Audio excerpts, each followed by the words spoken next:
नमस्कार, कैसे हैं? नमस्कार, मैं हूं राकेश, आप लोगों के सामने स्वागत करता हूं। उम्मीद करता हूं आप सब लोग बहुत अच्छे होंगे। और ये पीछे आपको डीएसएसबी का नोटिस दिख रहा है। डीएसएसबी के कुछ वैकेंसीज का नोटिफिकेशन हुआ है। नॉन टीचिंग नहीं, मिसलेनियस कुछ पोस्ट हैं उनके पदों के लिए। लगभग 5 अलग अलग पद हैं जिनके लिए ये नोटिफिकेशन जारी हुआ है। और इसकी ऑनलाइन फिलिंग वगैरह और सारी कुछ चीज़ें मैं भी बताने जा रहा हूँ। और एक उम्मीद जताई जा रही है कि जो टीजीटी पीजीटी की कुछ वैकेंसीज रह गई हैं वो शायद अब इसके बाद वो भी आनी शुरू हो जाएं, जो मेन सब्जेक्ट्स की जो कुछ रह गई हैं, है ना। कुछ समय पहले आप लोगों को पता होगा टीजीटी की वैकेंसीज आई थी, पीजीटी की थोड़ी सी। उसके बाद अब ये नोटिस आया है और इसके बाद और जो फर्दर है, इसका मतलब डीएसएसबी अब अपने चीज़ों पे काम कर रहा है। तो फटाफट पहले बता दें कि डीएसएसबी में आज इन 5 अलग अलग पदों के लिए नोटिफिकेशन हुआ है। आप लोगों को पता होगा, जिन लोगों ने डिटेल देख ली अच्छी बात है। लाइब्रेरियन के लिए, असिस्टेंट टीचर, नर्सरी टीचर की, है ना, प्राइमरी में बहुत थोड़ी पोस्टें हैं, खैर 4 सीटें हैं। फिर टीजीटी कंप्यूटर साइंस की, डोमेस्टिक साइंस मतलब होम साइंस की, और फिजिकल एजुकेशन टीचर पीटी की या पीटीआई जिसको आप बोलते हैं, पीईटी, है ना। ये अलग अलग देखिए, पीईटी की 221 पद हैं। 201 पद आपके होम साइंस के हैं, काफ़ी पद माने जाते हैं ये। 106 पद आपके कंप्यूटर टीचर के हैं, 4 पद आपके नर्सरी टीचर के हैं और 100 पद लाइब्रेरियन के हैं। ये क्योंकि अभी पास्ट में जो वैकेंसीज हुई थी उसके मुकाबले बड़ा सम्मानजनक माना जाएगा। लाइब्रेरियन का काफ़ी समय से वेट हो रहा था, उसका भी आ गया है। तो इसमें आप क्रमवार तरीके से देख सकते हैं। ये स्केल दिया हुआ है, इसमें किस श्रेणी में कितने पद हैं ये बताया हुआ है। सबसे पहले तो इसकी पीडीएफ ऑलरेडी दे दी है टेलीग्राम ग्रुप में। अगर आप लोग टेलीग्राम ग्रुप से नहीं जुड़े हैं तो जल्दी से जुड़ जाइए, पहली बात, ठीक है। एम विद राकेश सर्च करो, उस पर आपको सीधे सीधे दिखेगा और उसमें सारी इन्फॉर्मेशन जो प्राइमरीली पहले पहुंचती है उसमें एक्टिव हो जाइए। जितनी चीज़ें हैं, plus questions, plus current affair की चीज़ें वहाँ पे, प्लस जनरल डिस्कशन काफ़ी होता है। और आप सिर्फ आपके काम की बातें, टाइम वेस्टेज वाली बात नहीं। इस नोटिफिकेशन को फटाफट देख लेते हैं। इस नोटिफिकेशन में ये कुछ पद तो आ गए हैं। जो लोग एलिजिबल हैं उनको बधाइयाँ और शुरू कर दीजिए प्रिपरेशन। इसकी फिलिंग जो स्टार्ट होगी वो होगी 19 अक्टूबर से और 18 नवंबर तक ये फिलिंग चलेगी। लेकिन आपसे मैं कहूँगा, अगर आप एलिजिबल हो तो सीधे सीधे तुरंत फॉर्म फिल कर दीजिएगा। अब इसमें बेसिकली ये बताया हुआ कि क्या क्या चाहिए। लाइब्रेरियन की चाहिए के लिए क्या चाहिए कि यूनिवर्सिटी की डिग्री होनी चाहिए, मतलब ग्रेजुएट होना चाहिए, प्लस 2 साल का लाइब्रेरी साइंस का कोर्स किया हुआ होना चाहिए, या लाइब्रेरी में ही डिग्री या डिप्लोमा किया हुआ हो, है ना। और या 1 साल का सर्टिफिकेट। अच्छा, किसके लिए है ये? लाइब्रेरियन के लिए। Computer application from recognised institute of equivalent. हाँ, तो इसमें ये भी दिया हुआ है, आप ये देख लीजिए। ये तीनों चीज़ें हों या ये भी हो। 1 year certificate in computer application from a recognised institute और इक्विवेलेंट। ये थोड़ा सा इंटरेस्टिंग है, ठीक। 30 साल की एज है। एज रिलैक्सेशन भी अलग अलग है। गेस्ट टीचर्स के लिए अलग से इसमें क्लॉज दिया हुआ है, आप लोगों को पता होगा। और इसी तरह दूसरा जो पोस्ट है असिस्टेंट टीचर वाला, इससे पहले कौन सा था? लाइब्रेरियन था। असिस्टेंट टीचर में 12th होनी चाहिए 45% मार्क्स के साथ। इसके बाद डिप्लोमा होना चाहिए नर्सरी टीचिंग एजुकेशन के अंतर्गत, है ना।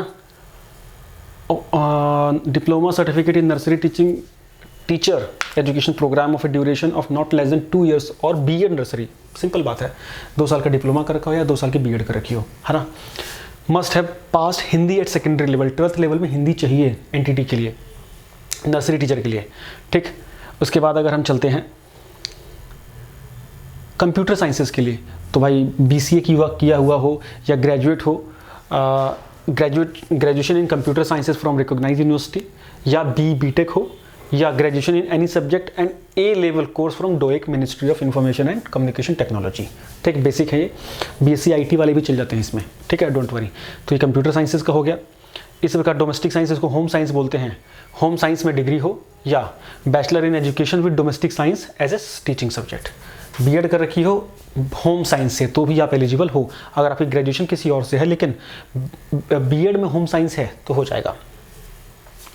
इसके बाद आपका फिजिकल एजुकेशन टीचर का दे रखा है, ग्रेजुएशन विद मतलब बीपीएड की हुई होनी चाहिए, सिंपली बात खत्म, ठीक। अब इसमें देखिए अप्लाई कैसे करना। डीएसएसबी ऑनलाइन की वेबसाइट पर जाइए, वहाँ सारी फॉर्मेलिटीज़ हो जाएंगी। आप अगर पहली बार अप्लाई करें तो आपका रजिस्ट्रेशन होगा, आपकी आईडी क्रिएट होगी, डैशबोर्ड क्रिएट होगा और फिर आप फॉर्म फिलिंग अप्लाई कर सकते हैं।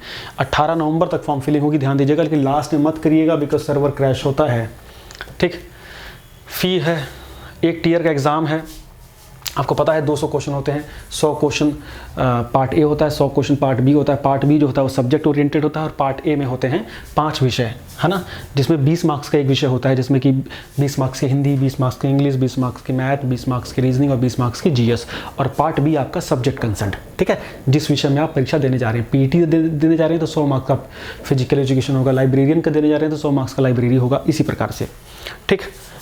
अब देखिए, for applicant of all the post the mandatory minimum qualifying marks की जरूरी होगी भाई, मिनिमम क्वालिफाइंग मार्क्स होने लेने हैं दोनों में, ठीक है। इन टीयर 1, है ना, will be applicable only in RO section B in which domain specific there will not be any minimum qualifying marks in section A, however combined aggregate of वो साइंस है। ओके, ठीक है। अच्छा, मतलब कुछ cases में बीच में आया था ना कि कुछ केसेस में पार्ट ए में मिनिमम क्वालिफाइंग मार्क्स की नीड नहीं है, ठीक है। Mode of selection online exam होगा, एक एग्जाम होगा। अब देखिए, मिनिमम क्वालिफाइंग मार्क्स जनरल और ईडब्ल्यूएस के लिए 40%, ओबीसी के लिए 35% और SC ST बाकी कैटेगरीज के लिए 30%, ठीक है। एक्स सर्विसमैन को 5% का रिलैक्सेशन दिया जाएगा, जिस भी कैटेगरी का वो होगा। अब बाकी सारी चीज़ें फॉर्मेलिटी हैं। अब रिजर्वेशन का देख लेते हैं फटाफट। SC ST को जो भी मैक्सिमम एज लिमिट है उससे 5 साल की छूट, ओबीसी को 3 साल की, पर्सन विद डिसेबिलिटी को 10 साल की, person with disability plus SC ST है तो 15 साल, person with disability plus OBC है तो 13 साल, ठीक है। डिपार्टमेंटल कैंडिडेट को 5 साल। सिलेबस ऐसा ये लोग डिक्लेयर करते नहीं है, है ना, उस लेवल का ही बस सीधे बोल देते हैं कि हाँ उस लेवल तक का सब आना चाहिए आपको, है ना, इस लेवल तक का सब आना चाहिए सिंपली। तो सिलेबस की बहुत ज़्यादा बात इसमें है नहीं। मुद्दा ये है कि जो ये पद वाले लोग हैं भाई, इनके लिए गोल्डन अपॉर्चुनिटी है, सीरियसली गोल्डन से गोल्डन अपॉर्चुनिटी है। और वाकई में बहुत से जो सिंसियर बच्चे थे वो लग चुके हैं, आपके पास बहुत अच्छा मौका है। लाइब्रेरियन के लिए, खासतौर से PET के लिए, डोमेस्टिक साइंस के लिए बहुत अच्छा मौका है। कंप्यूटर साइंस वाले 100 पोस्टें आ गई हैं और एग्जाम में तो 100 पोस्टें आना बड़ी बात मानी जाती है ना। हम उम्मीद करते हैं कि जो TGT PGT Hindi English math जो मेन सब्जेक्ट हैं उनकी जब आएंगी तो उसमें थोड़ी और सम्मानजनक वैकेंसीज आ जाएँ। इतनी वैकेंसीज भी अगर आ जाती हैं तो बहुत बड़ी बात मानी जाएगी। चैनल पहली बार है तो सब्सक्राइब कर लीजिए, आप प्रिपरेशन को स्टार्ट कर दीजिए। जो भी समस्या होगी आप इस कमेंट बॉक्स में कर सकते हैं। चैनल पे बेल आइकन जरूर प्रेस कर लीजिएगा। इस चैनल पे आपको टीचिंग एग्जाम्स की सारा कंटेंट अब धीरे धीरे मिलना शुरू हो जाएगा। KVS के लेक्चर्स भी यहाँ मिलेंगे आप लोगों को। बस चैनल पे आपको बने रहना है, ठीक है। आपका समय बिल्कुल वेस्ट नहीं होगा, सिर्फ काम की बातें, टू द पॉइंट चीज़ें, ठीक है। तो अब अगर आप एलिजिबल हैं, परीक्षा ये जरूर दीजिए। बहुत ही अच्छा, एक चरण में सीधे एग्जाम क्लियर हो, ज्वाइनिंग हो, बात खत्म, ठीक है। चलिए, thank you so much, bye bye.